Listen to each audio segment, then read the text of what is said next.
मनुष्य जन्म में ही हम भगवत साक्षात्कार कर सकते हैं। बिना भगवत साक्षात्कार किए दुख सुख लाभ हानि राग द्वेष जय पराजय जन्म मृत्यु आदि ये जो बड़े दुखद द्वंद्व हैं, हम इनसे मुक्त नहीं हो पाएंगे। संचित क्रियमाण प्रारब्ध, हम इनके भोगों से नहीं बच पाएंगे। बार बार जन्म मरण क्लेश अशांति दुख, कैसे कैसे संसार में दुखों की रचना है। स्वयं में हम राग द्वेष करके अपना पतन करते रहते हैं।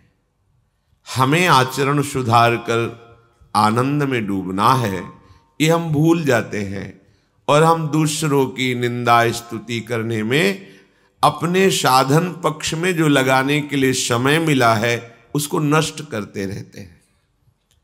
अज्ञान की हद हो गई। एक बुरा कर रहा है और आप बुरा देख रहे हैं, और एक बुरा कह रहा है आप बुरा सुन रहे हैं। ये चारों की एक ही गति होगी। समझ में नहीं आ रहा है। जो समय हम ये व्यर्थ दर्शन, व्यर्थ भाषण, व्यर्थ चिंतन, व्यर्थ क्रियाओं में लगा रहे हैं, यही यदि हम प्रभु में लगा दे तो इसी जन्म में हमें महासुख मिल जाए। जो हम चाह कर रहे हैं सुख, ये तो बड़े निंदनीय अल्प और नाशवान हैं। तुम जानते ही नहीं कि सुख किसे कहते हैं। बस इतना ही हमारी धारणा बन चुकी है कि खूब रुपया पैसा, शरीर स्वस्थ हो, सुंदर स्त्री हो आदि आदि, या सुंदर पति हो आदि आदि, बस इतना ही सुख।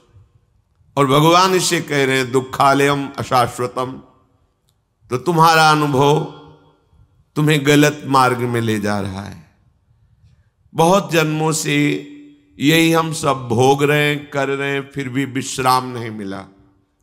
अब तो चेत जाओ, भगवत कृपा से सत्संग मिल गया है। अब तो विवेक जागरण करके सावधान हो जाओ और प्रभु का आश्रय ले लो और निरंतर नाम जप करो। स्वयं प्रभु कह रहे हैं ये जो मैं तुम्हें बताने जा रहा हूं ये राज विद्या है, अर्थात समस्त जानकारियों में सबसे बड़ी जानकारी है। अगर ये जान गए तो कुछ जानना बाकी नहीं रहेगा। क्या? हम प्रभु के हैं और सिर्फ प्रभु हमारे हैं। प्रभु के आश्रय के बिना हम दुखों से निकल नहीं सकते। प्रभु के भजन के बिना कोई भी सृष्टि में पैदा नहीं हुआ कि हमको सुखी कर सके। ये बात मान लीजिए तो तुम्हारा भटकना बंद हो जाएगा। स्वयं प्रभु कह रहे हैं राज विद्या राजगुरी है। ये हम बिल्कुल एकांतिक बात हृदय की कह रहे हैं। जब तक तुम मेरा आश्रय लेकर भजन नहीं करोगे, इसीलिए कहा कि जो मेरे पर दोष दृष्टि करते हैं उनको मत बताना, क्योंकि वो अश्रद्धावान दोष दर्शन करने वाले कहेंगे, कह रहे हैं और किसी का भजन न करके मेरा भजन करो, मेरा आश्रय लो। जो दोष दृष्टि करते हैं वो नहीं समझ पाएंगे। प्रभु कह रहे हैं जिनकी निर्दोष दृष्टि है वो मेरी ये बात समझ ले। मैं सबसे बड़ी बात कह रहा हूं। भगवान कह रहे हैं मेरा आश्रय लेकर के ही तुम इस जन्म मृत्यु चक्र से मुक्त हो सकते हो। दूसरा कोई उपाय नहीं। किसी की आराधना करोगे तुम्हारी कामना पूर्ति हो सकती है, लेकिन फिर क्या एक कामना पूर्ति से तुम निहाल हो जाओगे? जिस कामना की पूर्ति को तुम चाहते हो वही तुम्हें दुख देने लगेगी। एक बार भगवान शंकर प्रभु के ध्यान में, श्रीहरि के ध्यान में उन्मत्त तांडव कर रहे थे। बाणासुर के मन में था कि मैं ऐसा बलि बनूं कि कोई मुझे सहज में परास्त न कर पावे, और भगवान शिव की सेवा में था। तो तालियां बजा करके वो भगवान शिव के तांडव में सहयोग करने लगा।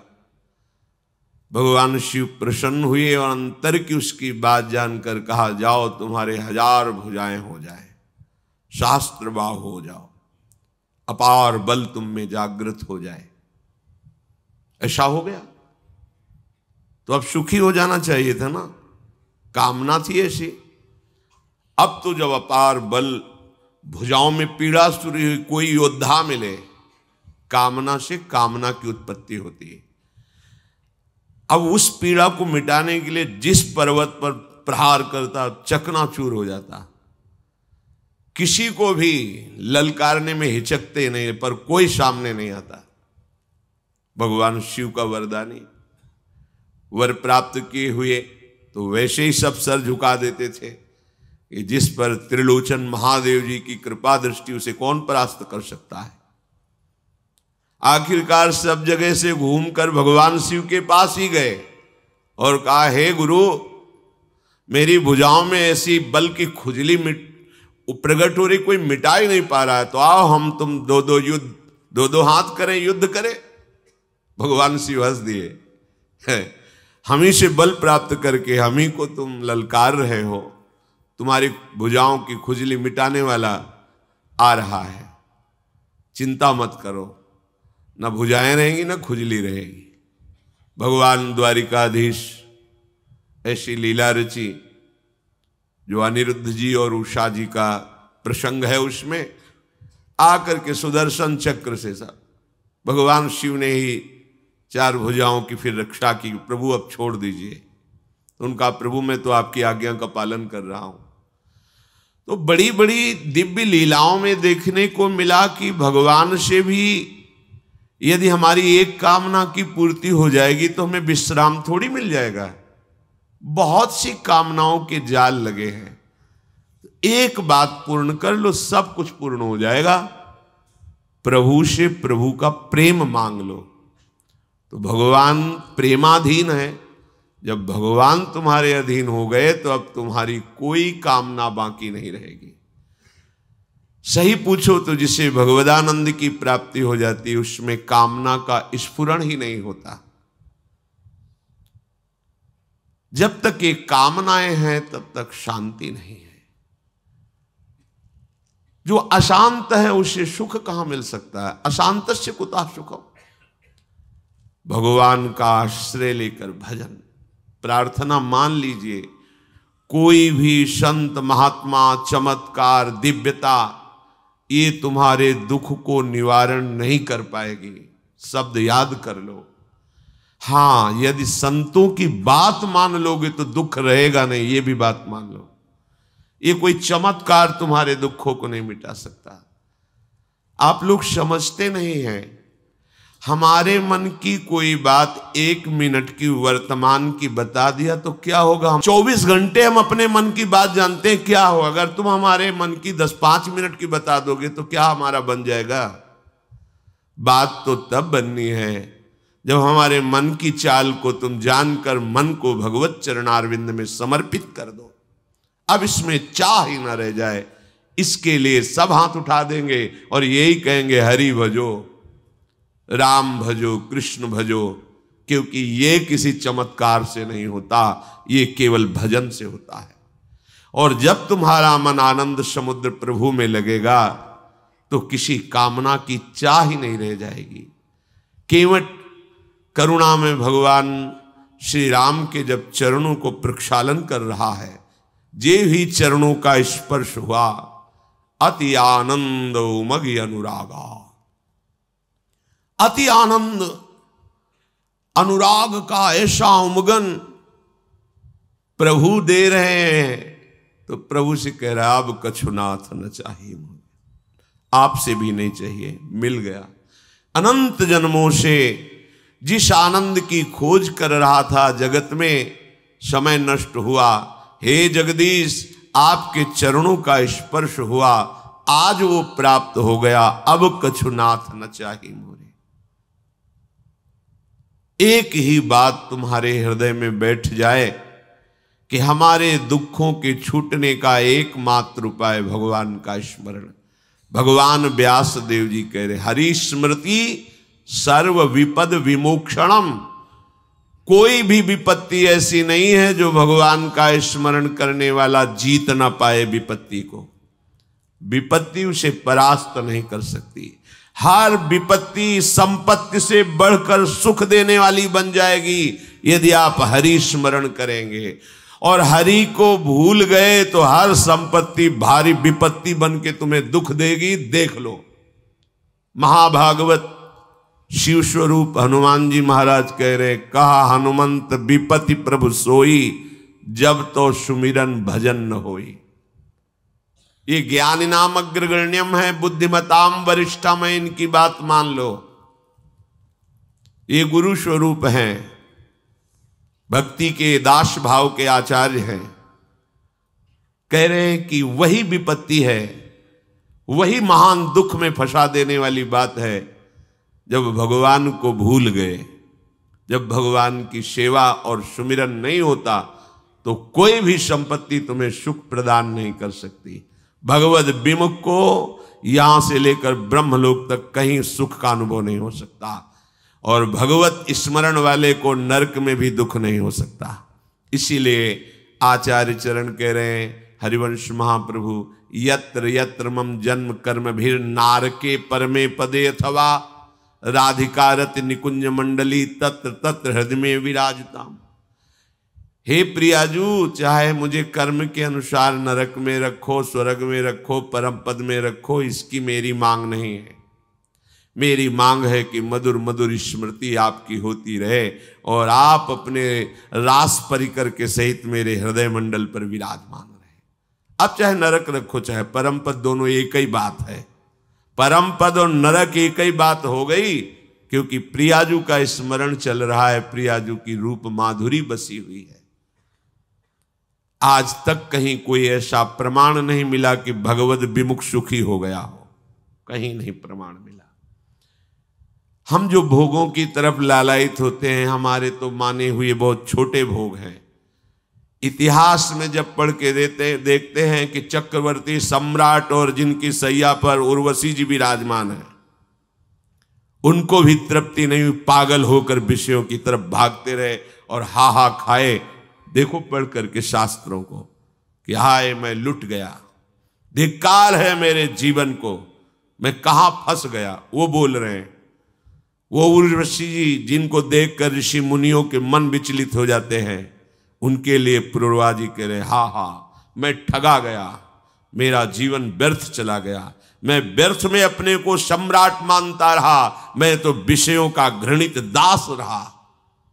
कोई भी कहीं भी कैसा भी, जब तक आप प्रभु के चरणों का आश्रय लेकर भजन नहीं करेंगे बात नहीं बनेगी। श्री भगवान कह रहे, अश्रद्धाना पुरुषा धर्मस्यास्य परंतप अप्राप्य माम निवर्तन्ते मृत्यु संसार वर्तमनि। अश्रद्धाना पुरुषा धर्मस्यास्य परंतप। हे परम तप अर्जुन, ये जो मैं धर्म वर्णन कर रहा हूं ये बड़ा महिमामय है। देखो, भगवद आश्रय एक बहुत अमूल्य वस्तु है। साधना एक तरफ हो, भगवद आश्रय एक तरफ। बात समझो, ये समझ में जल्दी नहीं आती। भगवद आश्रय ही मोक्ष दिलाता है, भगवद आश्रय ही प्रेम दिलाता है, भगवद आश्रय ही हमें इस भवसागर से मुक्ति दिलाता है। सच्ची मानिए, आश्रय हृदय से ले लिया जाए प्रभु का, और फिर कोई विषय हमें भटका दे तो भी परिणाम हमारा मंगल ही होगा, क्योंकि प्रभु का स्वभाव है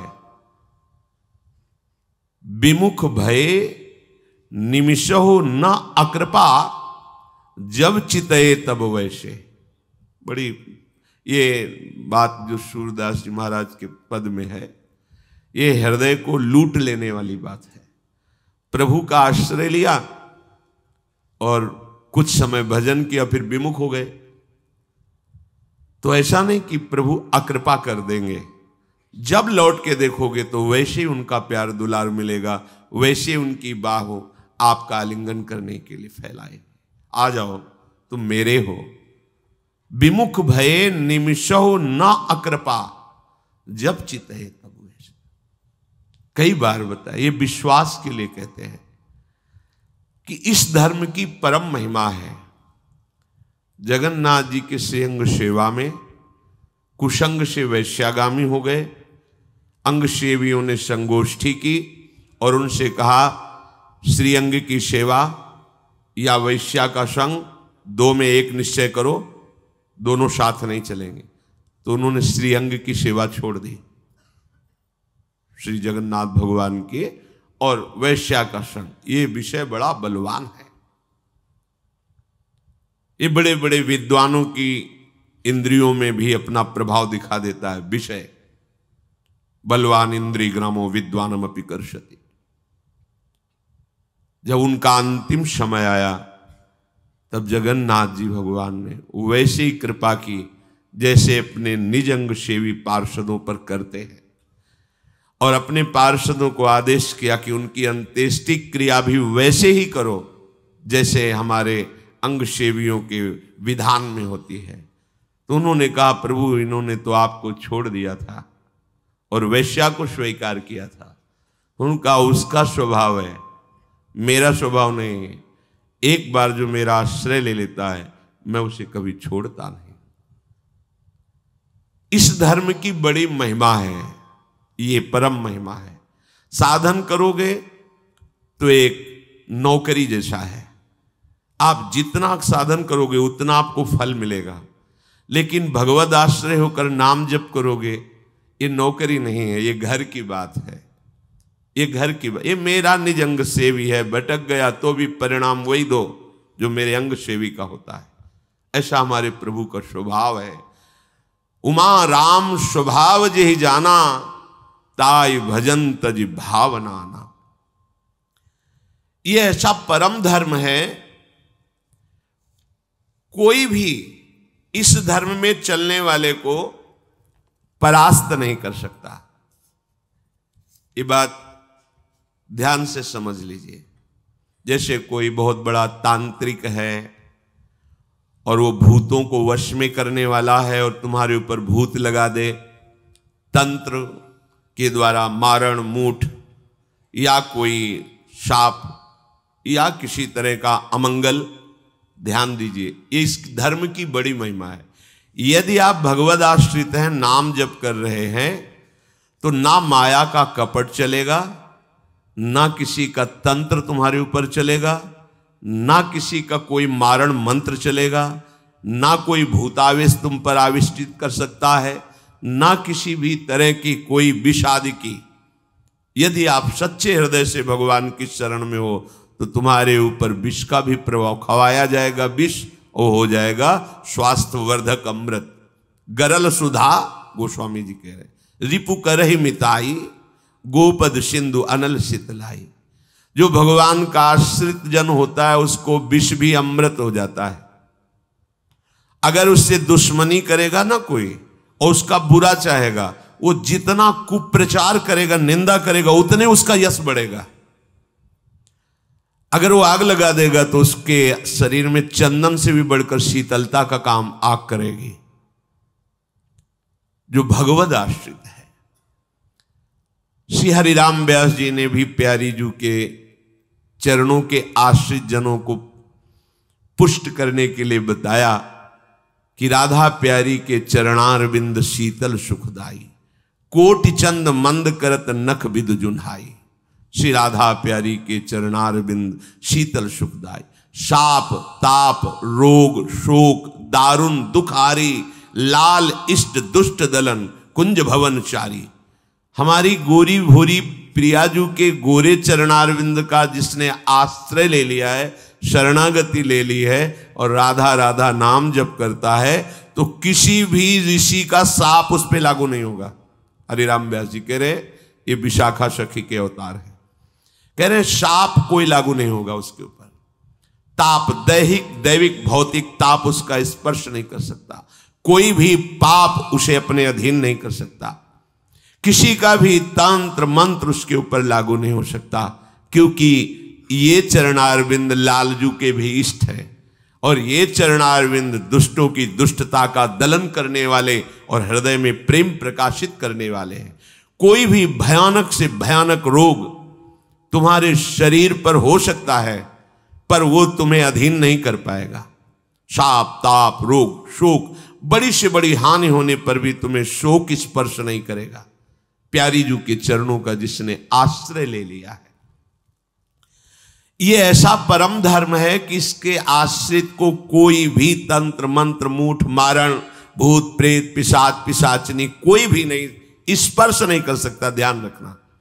हां, अपना कल्याण कराने के लिए सामने आ सकता है, क्योंकि नाम जापक ही सबके कल्याण का सामर्थ्य भाव रख सकता।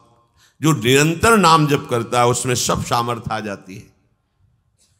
एक बार भाई जी से हनुमान प्रसाद पोद्दार जी समुद्र के किनारे बैठे नाम जप कर रहे थे, तो देखा एक सफेद पोशाक पहने हुए, पाग बांधे हुए पारसी वेशभूषा में सामने खड़े हैं। भाई जी ने सदाचार के कारण कहा, बाबूजी क्यों खड़े हो, बैठ जाइए। तो उनका, आप बोले तो मेरे में सामर्थ्य है आपसे बात करने की, डरना नहीं आप। भाई जी ने कहा, मैं क्यों डरूंगा, आप कोई भयावा थोड़ी लग रहे हैं। बोले, लग नहीं रहा, लेकिन भयावा हूं, मैं प्रेत हूं। भाई जी को कोई बात नहीं। जो भगवत भजन में ये सब कई जगह ऐसा घटना में, गंगा किनारे जैसे श्मशान है, ऐसा नहीं कि प्रेत योनि नहीं होती, होती है, पर वो प्रभाव नहीं दिखा सकती। ऐसे प्रत्यक्ष देखा है। भाई जी ने कहा कि तो आप हमारे पास क्यों आए हो? बोले, अपना उद्धार कराने के लिए। मुझे गीता कंठस्थ है, बहुत से शास्त्र कंठस्थ हैं, पर कुछ ऐसी मेरे से गलतियां हो गई जिनके परिणाम रूप मुझे प्रेत योनि प्राप्त हुई है। फिर मुझे आंतरिक संकेत हुआ है कि आप हमारा कल्याण कर सकते हो। भाई जी ने कहा, तो बड़े आश्चर्य की बात है कि आपको गीता कंठस्थ है और फिर आप प्रेत योनि में गीता के एक श्लोक बोल दे तो प्रेत तो मुक्त हो जाता है। बोले, मुझे से कुछ ऐसे भयानक अपराध हो गए, जैसे गुरुद्रोह है, वैष्णव अपराध, ये बड़े भयानक अपराध होते हैं। जब किसी का पतन होना होता है तो माया यही खेल खिलवाती है, क्योंकि और सब पाप हैं वो दरस परस अगनाश, गुरुजनों के, संतों के दर्शनों से ही नष्ट हो जाते हैं। लेकिन संत द्रोह, नाम जापक, वैष्णव द्रोह, गुरु अवज्ञा, गुरुद्रोह, ये भयानक अपराध होते हैं, इनसे दुर्गति हो जाती है। तो अपना कल्याण करने के लिए कोई ऐसा भले नहीं तो किसी भी भक्त के सामने, भगवद आश्रित नाम जापक के सामने किसी का चेटक नहीं चलता है। और जो इस परम धर्म में, भगवद आश्रय में, उसके आचरण बड़े पवित्र हो जाते हैं, लक्षण है इसके। क्योंकि भगवद आश्रय लेने वाला भगवद विमुख आचरण कैसे कर सकता है, कैसे कर सकता है? और भगवान की सामर्थ्य का भरोसा है तो भगवान की सामर्थ्य से बचाती है। आचारः परमो धर्म, आचारः परमम तपः, आचारः परमम ज्ञानो, माचारात् किन्नु साध्यते। साधवा क्षीण दोषाः स्यु सच्छब्द साधुवाचकः, तेषामाचरणं यत्तु सदाचारः स उच्यते। आचरण ही परम धर्म है, आचरण ही परम तपस्या है, आचरण ही परम ज्ञान है। एक बार भगवान सुखदेव जी गर्भ से ही वैरागी, एकांत सेवन करके ब्रह्मबोध संपन्न, तो उनको ये लगा कि मेरे को जो बोध है इसका प्रमाण भी होना चाहिए। इसमें लिखा है आचरण ही परम ज्ञान है, तो प्रमाण होना चाहिए कि मुझे सत्य का जो बोध हुआ है यही बोध है। तो परम ज्ञान स्वरूप अपने पिता भगवान व्यासदेव जी के समीप गए और कहा, भगवान जो मुझे बोध हुआ है यही आत्मबोध है? कुछ नहीं बोले।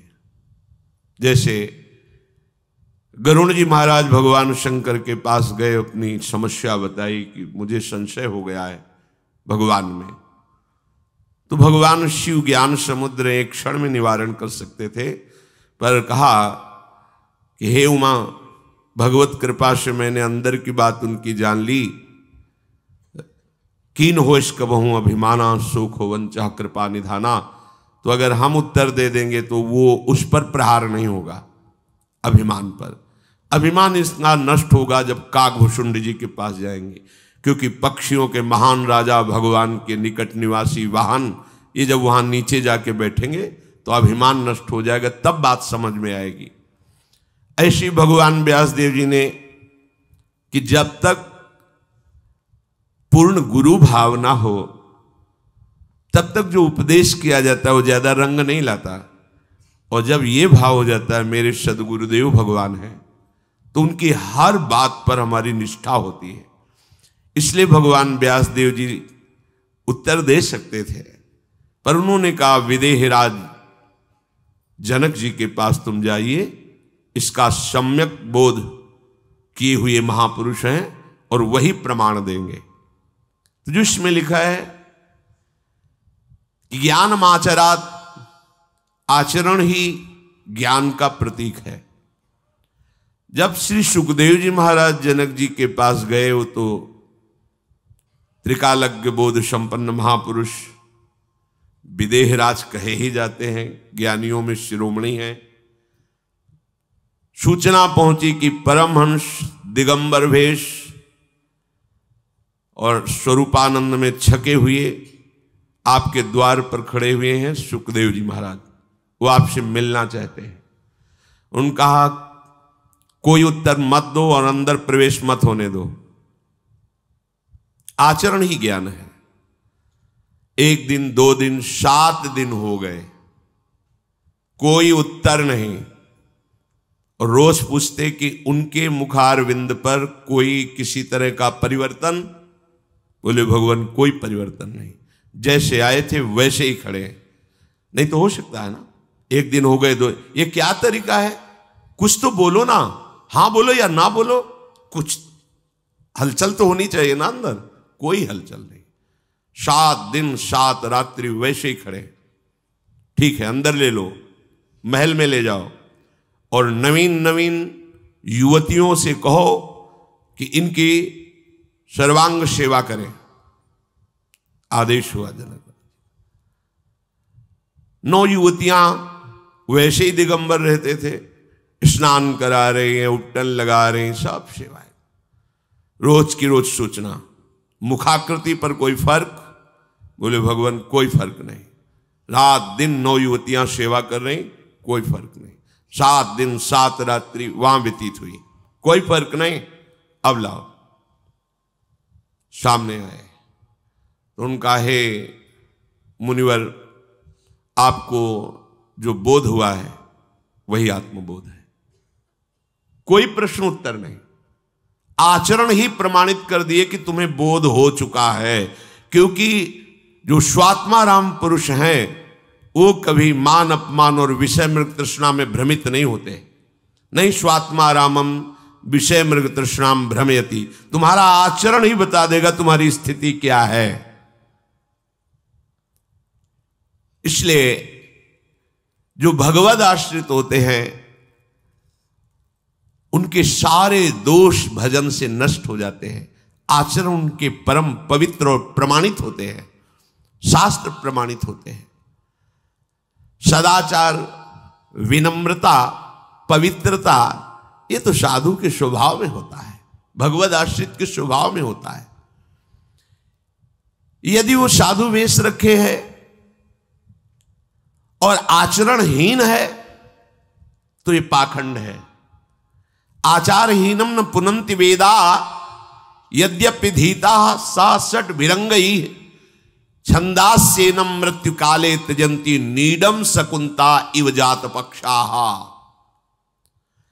6 अंगों के सहित पूरा वेद पढ़े हो, सब शास्त्र कंठस्थ हो, पर आचरण भ्रष्ट हो तो मृत्यु काल के समय उसका सारा का सारा शास्त्र ज्ञान ढक जाएगा और वो नीच योनियों को प्राप्त होगा। जैसे पंख निकल आने पर पक्षी घोंसला छोड़ देता है, ऐसे ही आचार भ्रष्ट का अंतिम समय सारा ज्ञान विज्ञान स्मृति नष्ट हो जाती है और दुर्गति को प्राप्त होता है। आचरण ही, चरित्र ही प्रमाणित करता है कि तुम भगवदाश्रित हो या विषयाश्रित हो। इसमें एक बात सूक्ष्म समझनी होगी। एक साधुता के मार्ग पर चल रहा है, उसमें फिसलन हो सकती है, क्योंकि वो मार्ग में चल रहा है, अभी साधु बना नहीं है। मतलब भेष धारण कर लिया है, उस मार्ग का पथिक है, पर चल रहा है अभी। जो पहुंचा हुआ है उसकी ये स्थिति होती है, जो चल रहा है वो फिसल सकता है। इसीलिए इस फिसलन में गुरु का हाथ पकड़ के चला जाता है, अर्थात गुरुदेव की आज्ञा पर चला जाता है। नहीं कब हम फिसल जाएं, कहां फिसल जाएं, इसका कोई भरोसा नहीं होता। इसलिए गुरुदेव की आज्ञा पर जो रहता है तो फिसलन होती ही नहीं। जैसे जहां फिसलन होती, नुकीला डंडा हो, तो ऐसे गुरुदेव के वचनों का आश्रय लेकर इस मार्ग पर चला जाता है। आचारहीन की कभी शुभ गति नहीं होती। शुभ गति व्यभिचारी। एक बहुत बड़े विद्वान पूज्यपाद सिवड़िया बाबा जी के समीप आए। थोड़ी देर वार्ता में खूब श्लोक बोलते रहे संस्कृत के। बाद में पूछा, बाबा आप बता सकते हो मेरी गति क्या होगी? तो बाबा ने कहा दुर्गति। सभा भी लगी हुई थी। अब वो एकदम, तो उनका बाबा आप ऐसे कैसे कह सकते हैं कि दुर्गति होगी? तो बोले, जिस तुम दोष से युक्त हो उसमें दुर्गति ही होती है। अब आगे नहीं पूछा किस दोष से युक्त है, क्योंकि त्रिकालज्ञ सर्वांतर्यामी पद को प्राप्त महापुरुष ऐसे देखते हैं जैसे टीवी में आप सीरियल देख रहे हो। जो व्यभिचार दोष से युक्त है उसकी शुभ गति नहीं हो सकती। आचरणहीन को भ्रष्ट होना ही पड़ता है सतमार्ग से। जो भगवत उपासक होता है उसके आचरण बड़े पवित्र होते हैं। इसलिए कई बार सत्संग में कहा है कि जब काशी में एक संत भगवान में ले गए जज स्वामी के पास, बड़े सिद्ध महापुरुष थे ज्ञान के, वो बड़ी अलौकिक उनकी लीलाएं थी। ऐसे जोर से कलाई पकड़ा और अंग्रेजी में बोले थे वो कि जिसका चरित्र, बाद में अर्थ बताया था जो ले गए थे, जिसका चरित्र पवित्र है भारत में विश्व में उसी की पूजा होती है, और जिसका चरित्र हीन हो गया हमारे यहाँ उसका कोई अस्तित्व नहीं होता। इसलिए जीवन भर वो गुड करेक्टर, ऐसे कुछ बोले थे कि अच्छा चरित्र बनाना, अच्छा चरित्रवान बनना, चरित्र ना बिगड़ने पावे, यही साधु की साधना की कसौटी है। साधु जो भगवद आश्रित होता है उसमें संतोष बहुत होता है। बिना संतोष के कामनाओं का नाश नहीं होता, और बिना कामनाओं के नाश के जो वास्तविक चरम सुख है उसका अनुभव नहीं होता। बिन संतोष ना काम नशाही, और अछत काम सुख सपने नहीं। मनुष्य स्वप्न में भी सुख का अनुभव नहीं कर सकता जिसके कामना है। जो प्रभु का आश्रय लिए होता है उसे इसलिए विशेष संतोष होता है कि आज बिगड़ गया है, आज परिस्थिति बिगड़ी है, तो मेरे प्रभु सर्व सामर्थ्यशाली हैं। अगला क्षण होते होते वो इससे भी कई गुना बढ़कर सुंदर परिस्थिति बना देंगे अगर उनको लगेगा तो। इसलिए वो बेपरवाह रहता है, इसीलिए उसके हृदय में संतोष रहता है। और खास बात संतोष की ये रहती है कि वो बड़ा धनवान होता है, उसके पास नाम रूपी धन होता है, तो उसको पता है भगवत विधान से आज दुख आया है, विपत्ति आई, सब नष्ट हो रहा है, सब छिन रहा है, ये एक लीला है, बकाया मुझे कोई परास्त नहीं कर सकता, मेरे पास राधा नाम धन है। जिस समय ये धन प्रकाशित होगा तो जो कुछ है उससे करोड़ों गुना बढ़कर के हो जाएगा। इसलिए नाम धन से वो संतुष्ट रहता है, और यही साधुता है, यही भगवद आश्रय का स्वरूप है। जथा लाभ संतोष सदा काहू सो कछु ना चाहोगो।